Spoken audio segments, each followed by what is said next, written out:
우리들은 인생을 살아가면서 가족, 연인 혹은 친구와 같은 많은 사람들에게 상처받는 일들을 마주하게 됩니다. 사실 그보다 더욱 중요한 것은 만약 상처를 받았다면 타인에게 어떻게 위로를 받을 것이며 그것을 어떻게 스스로 잘 이겨내는 것일 겁니다. 그리고 여기 그 답을 찾기 위해 그 누구보다 솔직하고 처절하게 자신의 일생을 던진 한 여인이 있습니다. おかえり。ただいま。 영화 혐오스런 마치코의 일생입니다. 영화의 시작은 주인공 마치코의 조카인 쇼의 등장으로 시작됩니다. 어느 날 아버지로부터 행방불명되었던 고모 마치코가 살해당한 소식을 듣게 되고 고모의 유품을 정리해달라고 부탁을 받게 되는데요. 여태까지 고모의 존재를 몰랐었던 쇼는 선뜻 내키지 않아 하지만 왠지 모를 호기심과 함께 마치코 고모의 집으로 향하게 됩니다. 고모의 집을 정리하던 중 담당 형사가 집으로 찾아오게 되고 그에게 마치코 고모의 이야기를 듣게 됩니다. 教師だよ。歌が上手で人気者だったらしい。 20대의 젊은 마치코는 중학교 선생님이었고 노래도 잘하며 학생들에게 따뜻하고 정이 많은 선생님이었습니다.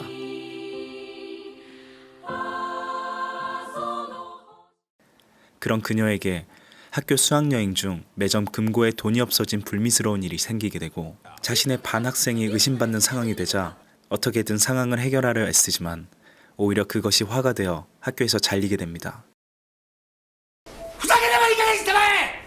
그 일을 계기로 집을 나서게 되는 마치코. 얼마 지나지 않아 작가 지망생인 테치아를 만나 동거를 하게 됩니다. 마치코는 테치아를 사랑했지만 테치아는 마치코에게 결코 좋은 남자는 아니었습니다. 설상가상으로 테치아는 태어나서 죄송합니다라는 유서를 남기고 그날 밤 기차 선로에서 자살로 생을 마감합니다. その瞬間、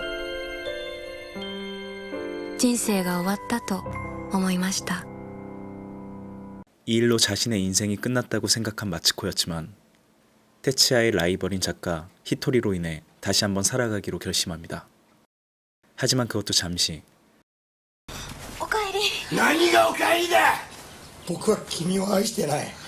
君との結婚など考えたこともないし、僕がずっと彼に抱き続けた劣等感、彼が死んでからも僕を苦しめた劣等感を追い払いたくて、僕は彼の女だった君を自分のものに。せめてもの気持ちだ。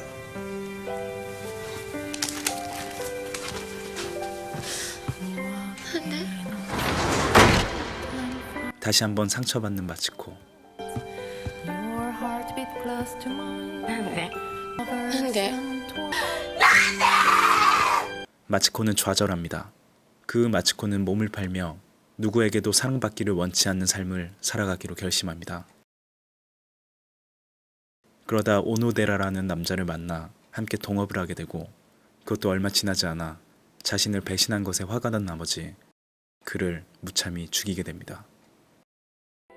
마치코는 죽기를 결심하지만 결국 실패합니다. それでもまだ私の体は生きようとしていました。 그러던 중 이발사인 시마지 켄지를 만나게 되고 비록 잘생기지 않고 초라한 남자였지만 따뜻한 눈을 가진 그는 마치코를 진심으로 대해줍니다. 君がどんな過去を背負っているのか俺は分からない。でもそんなことどうでもいい。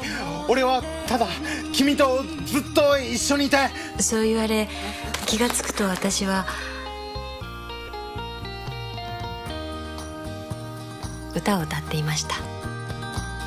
잠시나마 행복감을 느끼는 마치코. 川尻松子だな。用意しますので少しだけ時間ください。 하지만 경찰에게 붙잡혀 결국 교도소에 가게 됩니다. 그곳에서 8년이란 시간 동안 시마지 켄지를 기다리며 삶의 의지를 불태웁니다. 수감 생활을 마치고 출소한 마치코는 자신을 기다리고 있을 시마지 켄지를 찾아갑니다. 하지만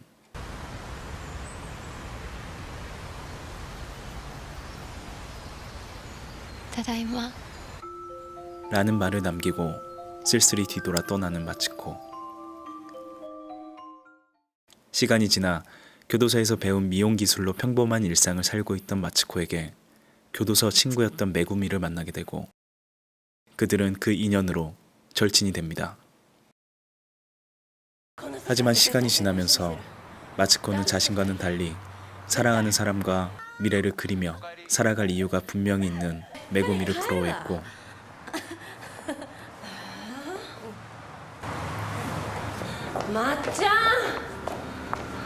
なんでだろう。まっちゃんその頃から急に私のこと避けるようになっちゃってさ。悔しかったんじゃ。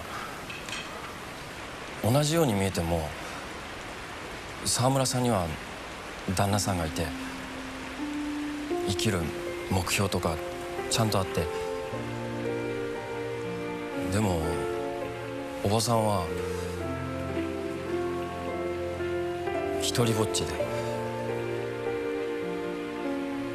お誕生日おめでとう。 결국 마츠코는 다시 혼자가 되는 길을 택합니다. 그러던 중 과거 제자였던 류를 만나게 됩니다. 조직폭력배가 된 그는 사실 예전부터 선생님인 마츠코를 좋아하고 있었다고 고백을 하게 됩니다. 好きだった好きで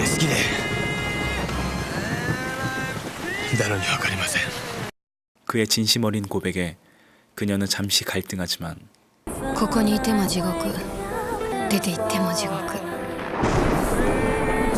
どちらも地獄なら 결국 다시 한번 사랑할 용기를 내봅니다. 그렇게 둘은 연인이 되지만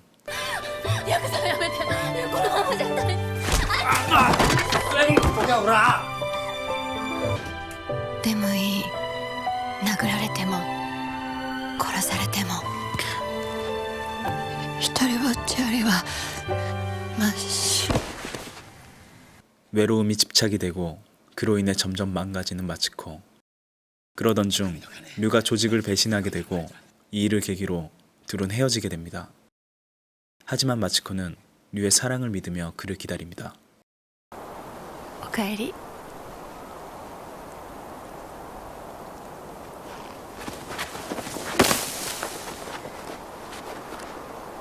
りゅうくん待ってたのよずっと。りゅうくんのこと。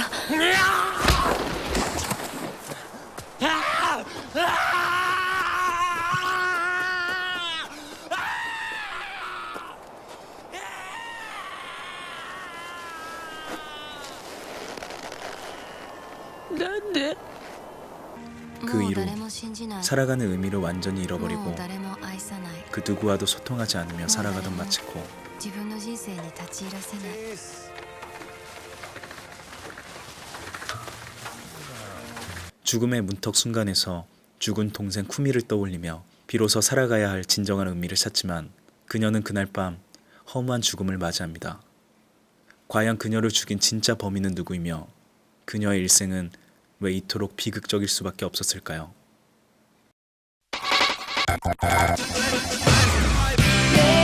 (2006년도) 나카시마 테츠야 감독의 작품인 이 영화는 야마다 무네키 작가의 동명소설인 혐오스러운 마츠코의 일생의 원작을 가져와 각색하여 만든 영화입니다. 제목 그대로 이 영화는 한 여인의 비극적인 일생을 보여주고 있습니다. 영화를 보시면 아시겠지만 영화는 시종일관 사랑을 갈구하는 마츠코의 모습을 굉장히 극단적으로 표현하고 있습니다.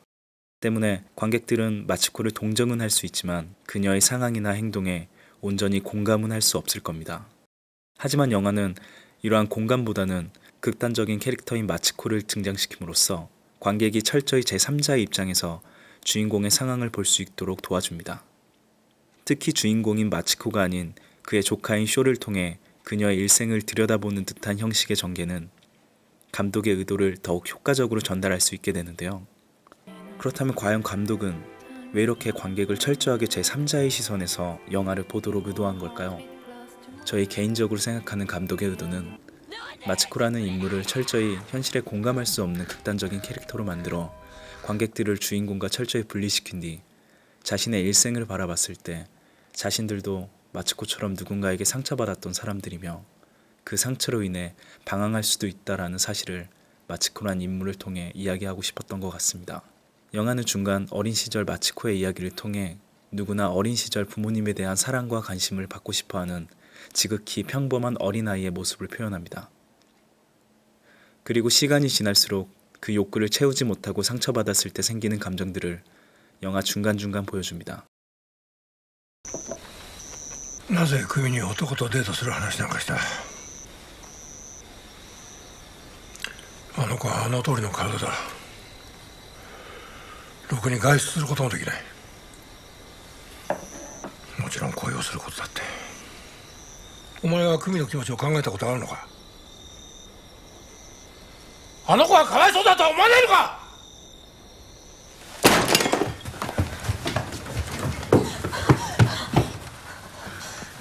お姉ちゃん、あんたなんか少しもかわいそうじゃないよ。 マツコ！ 그리고 그것들이 모여 점점 혐오스러운 마츠코란 인물을 만들어냅니다.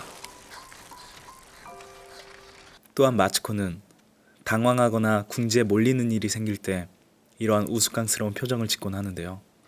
어린 시절 우연히 아버지와 함께 백화점에 간 마츠코는 당시 아버지가 무대 공연의 배우의 표정 연기를 보고 웃자 자신도 한번 따라해 봅니다.